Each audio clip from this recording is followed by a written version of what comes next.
Good evening, everybody, and thank you for joining us for our May meeting of the Intervention in Disability Politics seminar series. We are delighted this evening to be joined by Mo Stewart. Mo is the lead researcher on the Preventable Harms project at the Centre for Welfare Reform, and is formerly a medical professional as well. Mo has been doing some research on the social policy that has led to what can only be really described as government murder, a level of health inequalities so great that disabled people and older people are dying in great numbers through neglect and through policy arrangements, which would be expected to create devastating amounts of harm across the population. Mo has told me to tell you that tonight's talk will be quite difficult to hear for a number of us, and that no matter how bad we think that it's gotten, it's probably worse. So we expect a difficult evening, and I hope you guys brace yourselves for that. But this is information that we all desperately need to know, especially at the moment as the election campaigning and various glad handing is taking crucial attention, whatever attention there was devoted to issues of seriousness like this, and diverting them into the etiquette, personal infighting and cliquism of our own major parties. So thank you again, Mo, for being with us this evening. We really appreciate it. And with that said, I will now pass over to you. Thank you. Good evening. I appreciate this opportunity to talk about the research findings. As Luke said, I should advise that I am a healthcare professional by training, a fellow of the Centre for Welfare Reform, and a research lead for the Preventable Harm project, which identified the creation of an ongoing government-induced public health crisis. For those of us in the UK who are unable to work due to chronic ill health or disability, we find ourselves living in very dark times.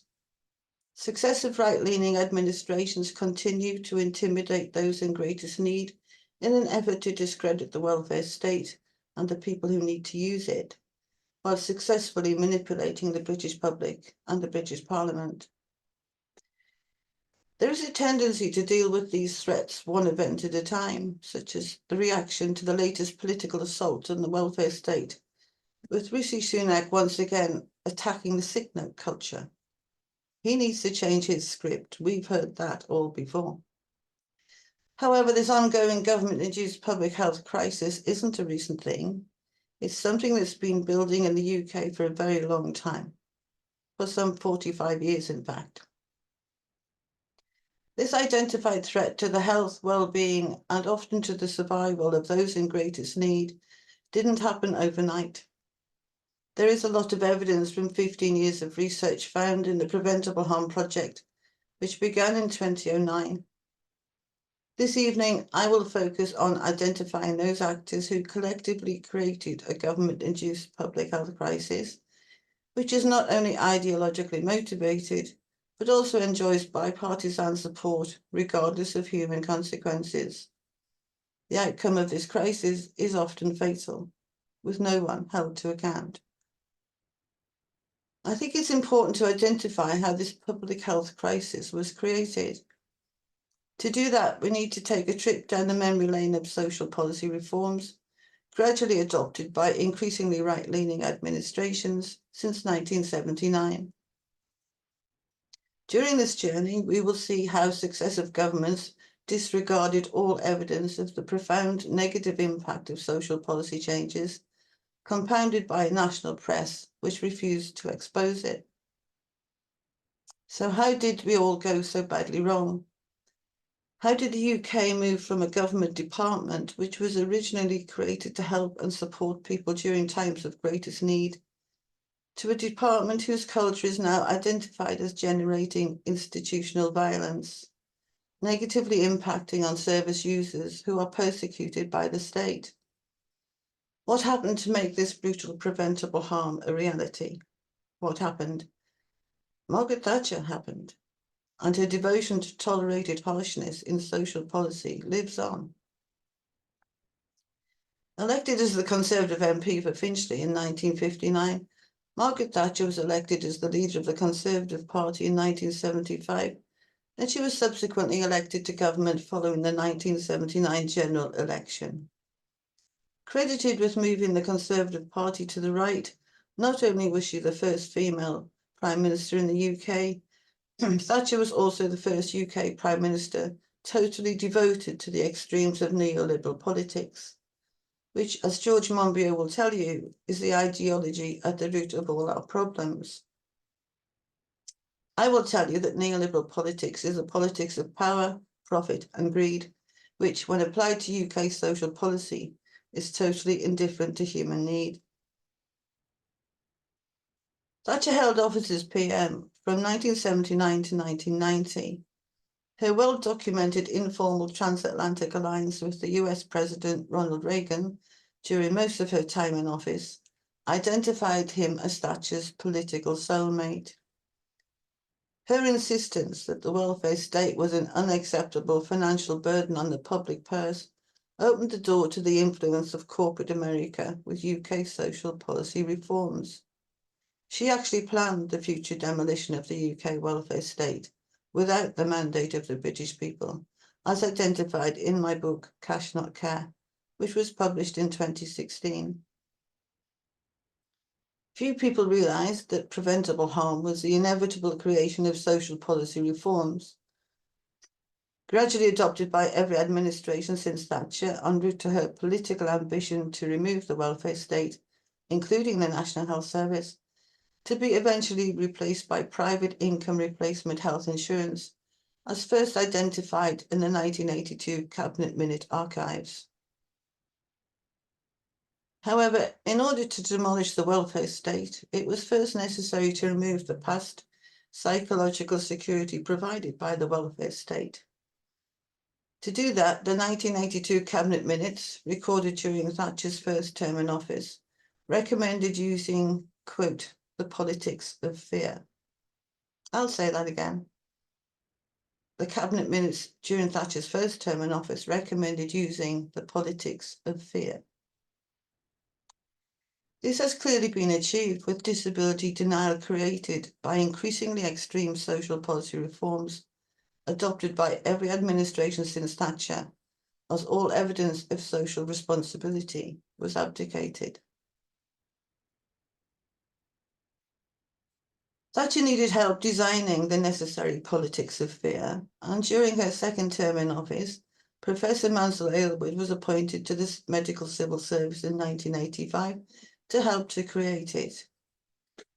He quickly rose through the ranks to become the principal medical advisor for the Department for Social Security, and he was later appointed in 2001 as the UK Chief Medical Advisor by the renamed Department for Work and Pensions.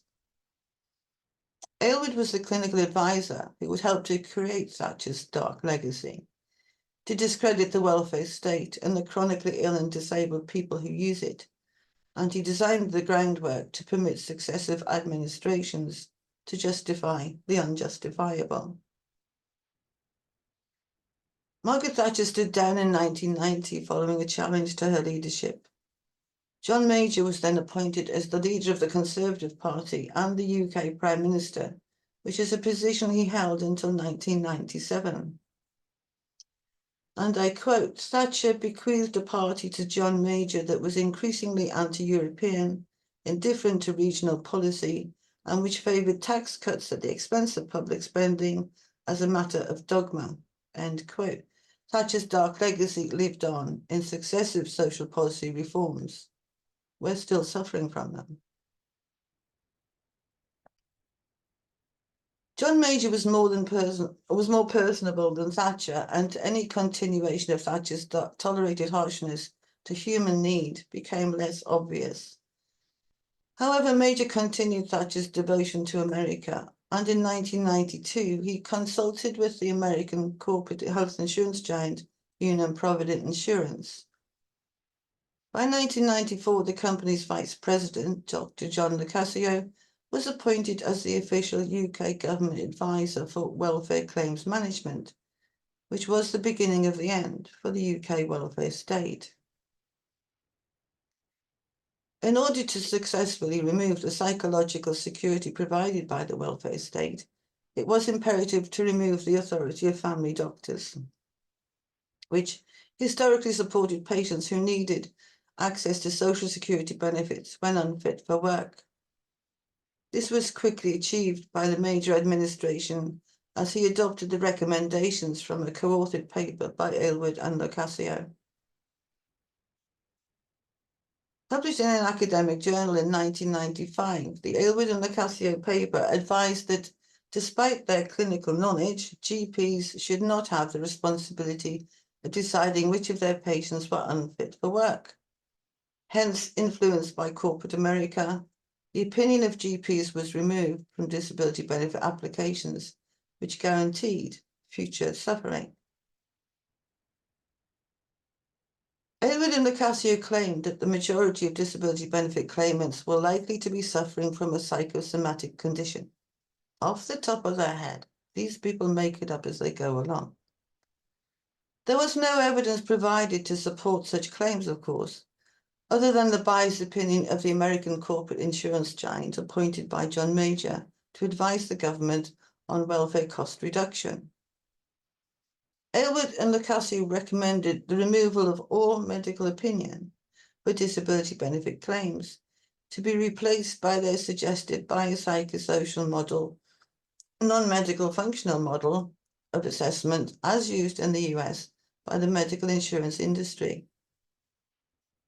This guaranteed that disability benefit claimants were destined to suffer as their clinical need was totally disregarded, which generated a threat to those in greatest need, and mental health problems were destined to increase as the security of the welfare state was removed.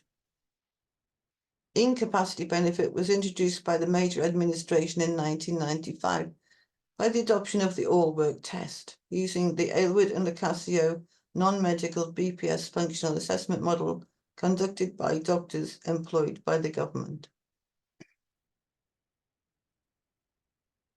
Tony Blair was destined to become the Labour leader's longest-serving Prime Minister, following his landslide victory in the 1997 general election, claiming that New Labour was about to do things differently compared to the traditional Labour Party. This meant that Blair had also adopted neoliberal politics and was destined to adopt the American and social labour market policies to continue with the conservative social policy agenda, which guaranteed that preventable harm would continue.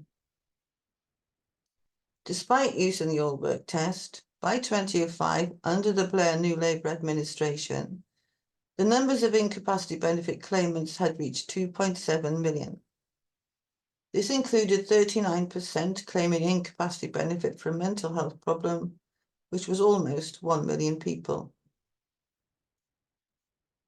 Every administration since Blair insisted that the numbers of disability benefit claimants should be reduced by 1 million people, suggesting that mental health problems are not a political priority for any administration.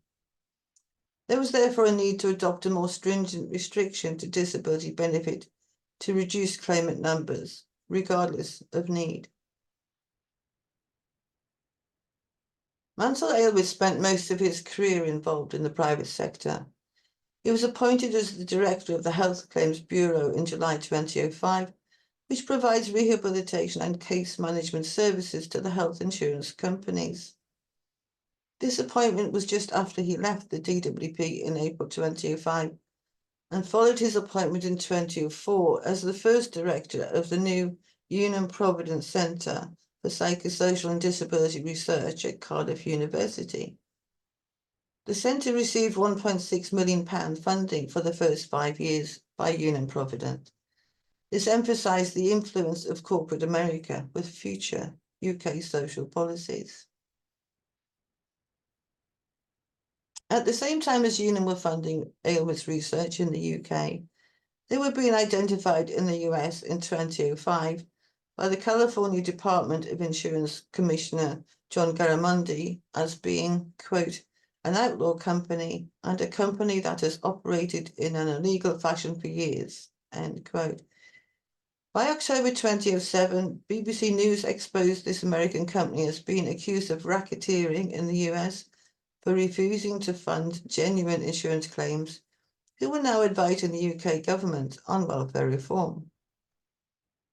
Professor John Langbain of the Yale School of Law exposed the company in its 2007 paper with the title of The Unum Provident Scandal, and by 2008, Unum Insurance were identified by the American Association of Justice as being the second worst insurance company in the US. That's quite a record. Aylward's first commission at the Unum-sponsored centre in 2005 was by the Blair New Labour administration to provide research to justify the planned future reduction of the numbers of disability benefit claimants. This government commission resulted in a 2005 report co-authored by former orthopaedic surgeon Gordon Waddell. The report recommended the use of the more extreme Waddell-Aylward non-medical BPS functional assessment model, which also disregards all clinical opinion. By 2006, Unum Provident Insurance had provided a detailed memorandum for the Work and Pensions Select Committee, which clearly listed the planned transformation of the long-term sickness and disability benefit, known as incapacity benefit, to the new employment and support allowance. The requirement to, quote, resist diagnosis, change the name of incapacity benefit, and benefits not to be given on the basis of a certain disability or illness, but on capacity assessments, have all come to pass. End quote. Tony Blair resigned in 2007 to be replaced by Gordon Brown as the new Labour Prime Minister between 2007 to 2010. It was the Brown administration who adopted the Work Capability Assessment in October 2008, using the Waddell-Aylward BPS model of assessment to limit access to the ESA long-term disability benefit. The Work Capability Assessment would be conducted by unaccountable private contractors, such as Atos Healthcare, and most recently by the American corporate giant known as Maximus.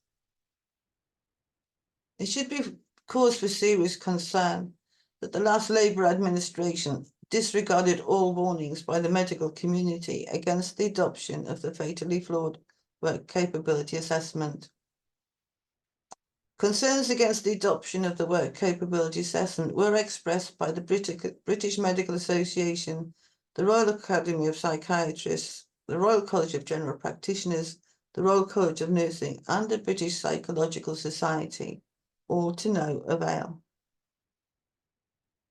The Waddell and Aylward 2005 Government Commission report was the justification used to successfully threaten and intimidate disability benefit claimants by successive administrations. With the implementation of the recommendation that 1 million disability benefit claimants should return to work, which was based on discredited policy-based research, many of those in greatest need were destined to die when abandoned by the state, as later demonstrated in published DWP mortality totals. The Waddell-Aylward 2005 Commission report also recommended that the income for incapacity benefit should be reduced to the equivalent of unemployment benefit, and the use of brutal benefit sanctions were also recommended, which removes all disability benefit income. Deaths by starvation were always inevitable. No one is held to account. These recommendations were all adopted by successive social policy reforms, as the credibility of the Waddell-Aylward 2005 Commission report was initially challenged by the late Dr. Alison Roberts. She warned that the 2005 Waddell-Aylward report was, quote, largely self-referential, that it appeals for validation to itself and is framed within the same political and policy agenda, end quote. That's evidence of an academic using the required diplomatic language to expose the fact that the 2005 Waddell-Aylward Government Commission report was fatally flawed.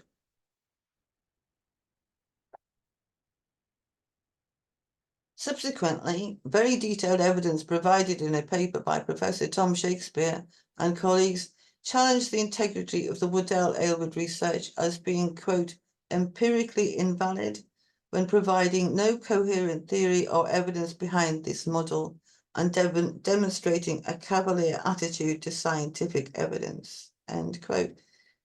That was a damning critique by academic experts, which was also disregarded by the DWP. The Waddell-Aylward research findings were used to justify the intimidation of chronically ill and disabled benefit claimants with a priority to reduce welfare costs and disregard clinical need, justified by commissioned research which failed all academic scrutiny.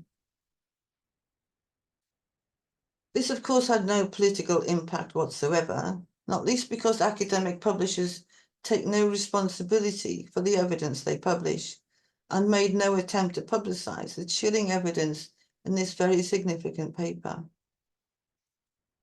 The Shakespeare co-authored paper listed many examples of misleading claims by Waddell and Aylward to justify the significance of their BPS model as adopted by the DWP to restrict access to the disability benefit using the enforced work capability assessment. In reality, the Waddell-Aylward BPS model of assessment does not represent evidence-based policy, as required by genuine academic research, and was identified as demonstrating, quote, a chilling example of policy-based evidence, end quote. Waddell and Aylward published another paper in 2010, which was cause for concern, claiming that many people claiming disability benefits were simply suffering from, quote, common health problems, end quote, such as cardiorespiratory or mental health conditions, and should return to work. This was a sweeping generalization about conditions that can vary dramatically. This was a very dangerous tactic used to justify future welfare reforms, with derogatory political claims on the numbers of claimants on long-term disability benefit. Whilst cardiorespiratory health conditions may indeed be common, they can also be fatal. And those surviving with a potential life-threatening condition should not be intimidated and forced to return to work, which for many sufferers is likely to negatively impact on their survival. Having met the government's requirements to discredit disability benefit claimants, in 2010, Aylward was honoured with a knighthood in the New Year Honours List for, believe it or not, services to healthcare. You really couldn't make this up. Another influential government commissioned report was produced in 2007 and is commonly known as the Freud report. It was created in less than 6 weeks to offer examples of how to limit costs of out-of-work benefits and to progress the new Labour government's welfare to work agenda. Published by the DWP in March 2007, the report was written by the multimillionaire David Freud, a former investment banker, with no experience of welfare, public service, or government policy, which he constantly demonstrated. Freud was commissioned by the Blair administration to support policies such as the New Deal, as adopted to reduce inactivity and in-work poverty, and to meet the government's ambitions and, some would say, absurd 80% employment target in what is an ageing population. In keeping with other government commissioned reports, the Freud report claimed to want to support those in greatest need, quote, with the least advantaged in receipt of more individualized support, end quote. However, the DWP's understanding of individualized support for those in greatest need is demonstrated by relentless intimidation in hostile and threatening letters in disability benefit claimants arriving in the infamous brown envelopes. This is government-induced psycho-coercion working at its most efficient. To justify his insistence that it was imperative to get many more people from disability benefit into work, regardless of human consequences, which are routinely disregarded, Freud quoted from yet another DWP commissioned report published by the Centre at Cardiff University. It's important to remember that the Centre is an influential right-leaning think tank funded by Union Provident Insurance until 2009, and created to help to dismantle the UK welfare state, one government commissioned report at a time. Of course, there is a tendency to overlook the fact that the many claims in the Freud report were challenged by Professor Danny Dorling when writing as the guest editor for the Journal of Public Mental Health in 2007. Dorling exposed the fact that Freud had, quote, misinterpreted his own references, end quote, which is a very polite way of identifying Freud's complete incompetence. Consequently, Freud predicted future mass reduction of the numbers claiming long-term disability benefits would not and could not happen.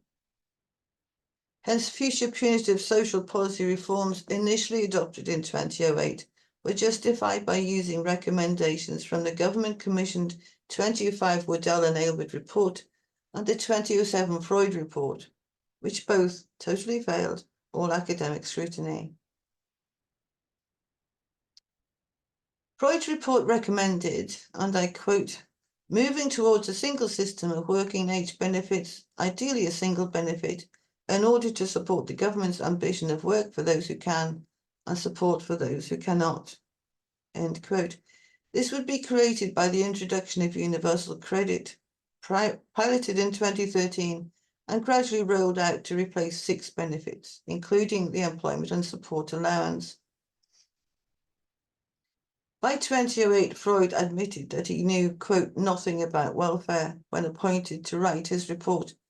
It claimed in the national press that up to 2/3 of incapacity benefit claimants were not entitled to the benefit, and that 1.9 million people on disability benefit should return to work. Off the top of his head, he didn't know about it either. This opinion was based on ideology and research reports published by the Centre, which were totally discredited policy-based reports. Freud was ennobled by David Cameron in 2009, became a life peer, and was appointed as a shadow DWP minister in David Cameron's Conservative opposition administration. In the coalition government elected in 2010, Lord Freud was appointed as the Parliamentary Under-Secretary of State for Welfare Reform at the DWP and the DWP spokesman in the House of Lords. Freud's influence increased when supporting the Conservative Party.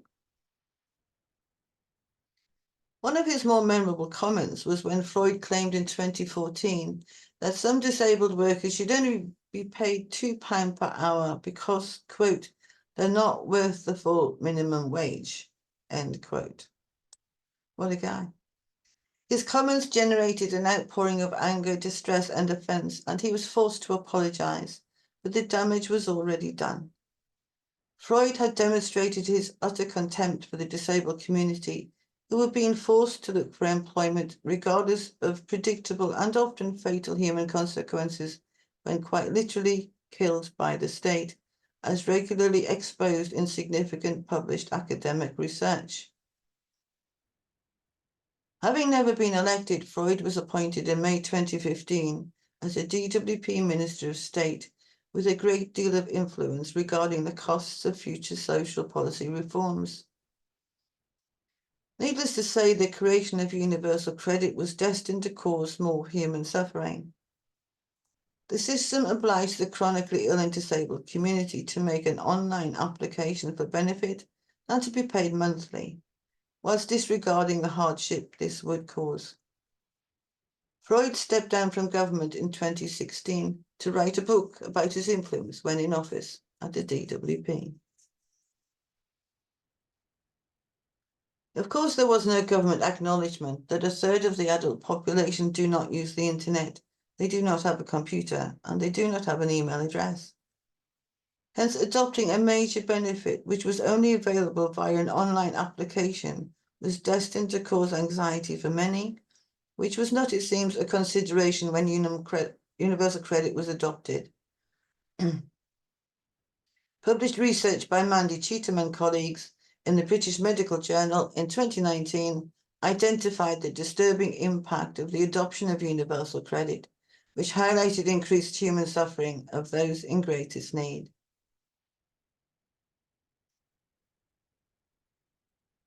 It is common knowledge that if you tell a very big lie often enough for long enough, people will eventually believe it. This theory has been adopted by successive UK administrations who continue to claim that fraud is a very serious problem with disability benefit claimants when aided by banner headlines in the tabloid press, which of course is and always was totally untrue. To justify the adoption of harsh and unnecessary austerity measures, which were introduced without ethical approval, the coalition administration elected in 2010 vehemently challenged the integrity of the chronically ill and disabled community and routinely accused disability benefit claimants of fraud while failing to produce any evidence to support their claims. Relentless toxic rhetoric was all that was needed, as a distraction from the fact that social support would be significantly reduced by austerity. Let's not forget that a consequence of this hostility was the excessive use of sanctions imposed by job centre decision makers, who Professor Harrington identified in 2010 in his first WCA annual review as being underqualified for the responsibilities they have. Decision makers are basic grade administrators, not medical administrators, who freely admitted to Harrington that they don't understand evidence from claimants' doctors, so tend to disregard all medical evidence and support the WCA decision. This guaranteed death, despair, and suffering by many, with no one held to account. Decision makers do, of course, have unlimited powers to create preventable harm, and the DWP seem unconcerned as to the numbers of chronically ill and disabled benefit claimants who starve to death when all income is arbitrarily removed at will by these seemingly unaccountable and underqualified basic grade administrators. It seems that no one is held to account when social policies can justify punishing genuine chronically ill benefit claimants who can be routinely starved to death as punishment for being too ill to attend a DWP appointment. Is this not a national scandal? When Secretary of State for Work and Pensions for the coalition government, Ian Duncan Smith, made these unfounded claims his main mission and accused those in greatest need at every opportunity when successfully adopting psycho-coercion. His claim that it was his ambition to move 1 million more disability benefit claims into work has been his soundbite since 2010, whilst disregarding published academic research demonstrating this thinly veiled character assassination of disability benefit claimants, as identified by Dr. Kaylee Gothwaite in 2014. Her research collated DWP published reports which identified that disability benefit fraud, quote, amounted to only 0.5% of the DWP budget, which means that 99.5% of all disability benefit claims were genuine, end quote. The biggest strain on the DWP budget was identified as being DWP errors, not fraudulent claims. The latest DWP figures identify disability benefit fraud as being 0. So why are DWP ministers still terrorising all disability benefit claimants as they continue to mislead the British public without being held to account? Historically, Ian Duncan Smith was hostile rhetoric when Secretary of State of the DWP was reproduced by banner headlines in the tabloid press. This coincided with a 213% increase in prosecuted disability hate crimes, including murder, which was rarely mentioned by the regional press and was largely disregarded by the national press. Another one of Duncan Smith's most common claims was that austerity measures were needed due to the excessive expenditure on welfare by the previous New Labour administration, which was exposed in 2015 by the Institute for Fiscal Studies as being totally false. The biggest expenditure on welfare costs was identified as being by the John Major administration in the 1995 to 96 budget. Yet another misrepresentation of reality by Ian Duncan Smith, whose hostile claims were always reported, yet the exposure of his misrepresentation of spending by the previous Labour administration was largely disregarded, but was highlighted online by the Ecclesia think tank. It seems that Duncan Smith never tires of making hostile claims to support his social re-engineering ambitions, as he manufactures information to report to the media. Another one of his hostile claims was that vast numbers of disability benefit claimants were, quote, living a life of leisure, end quote, instead of searching for work. It remains unclear to me how anyone can be living a life of leisure when living in poverty and relentlessly persecuted by the state. He certainly disregards any authority who challenges him, including Sir Andrew Dilnot, who was the chairman of the UK Statistics Authority in 2013. Sir Andrew was so concerned with Duncan Smith's misuse of statistics that he wrote to the Secretary of State, reminding him that the statistics he was using to claim the success of social policy reforms were, quote, unsupported by official statistics published by the department, end quote.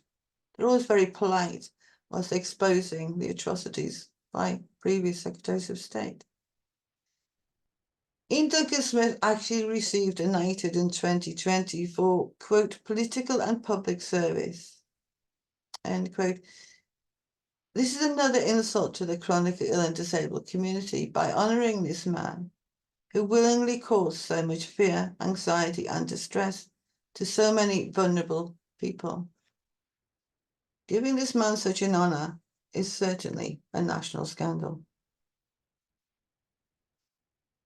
Thanks to the persistent lobbying of John Pring, the editor of the Disability News Service, the DWP did reluctantly publish the mortality totals of disability benefit claimants following a work capability assessment, which you will remember is a flawed and dangerous assessment model that disregards all clinical need.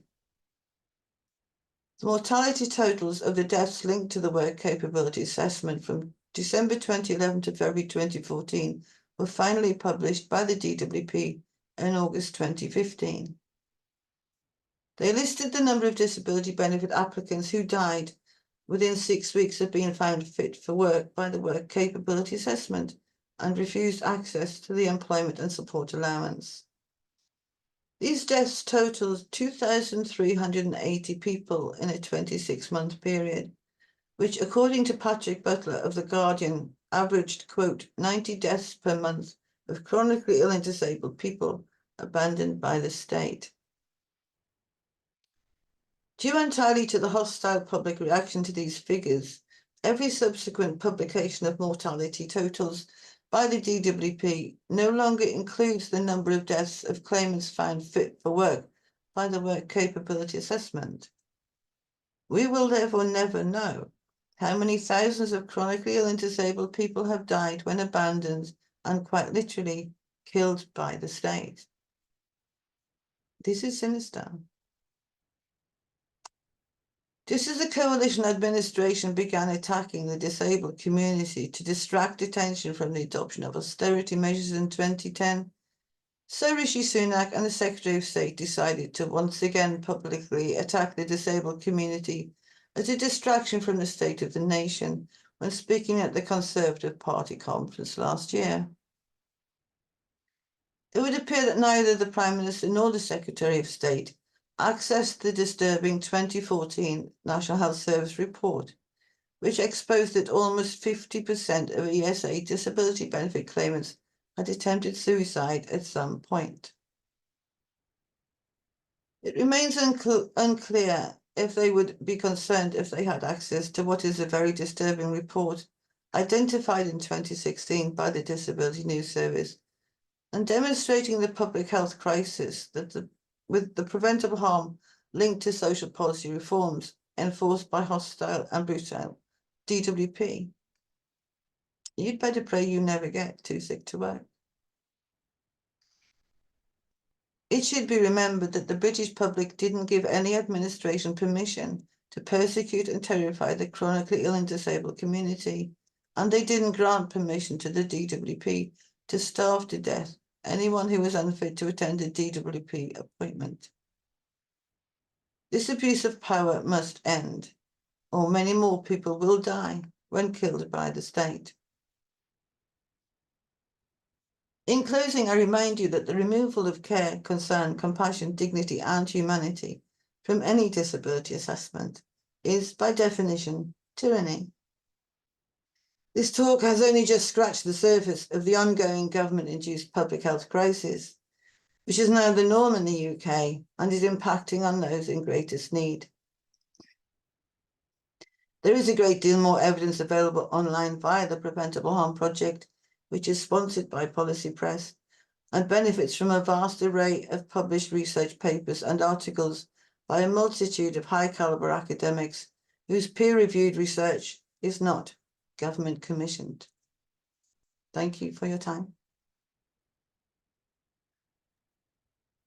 Thank you, Mo, for a very rich and very powerful presentation. I will stop the recording now.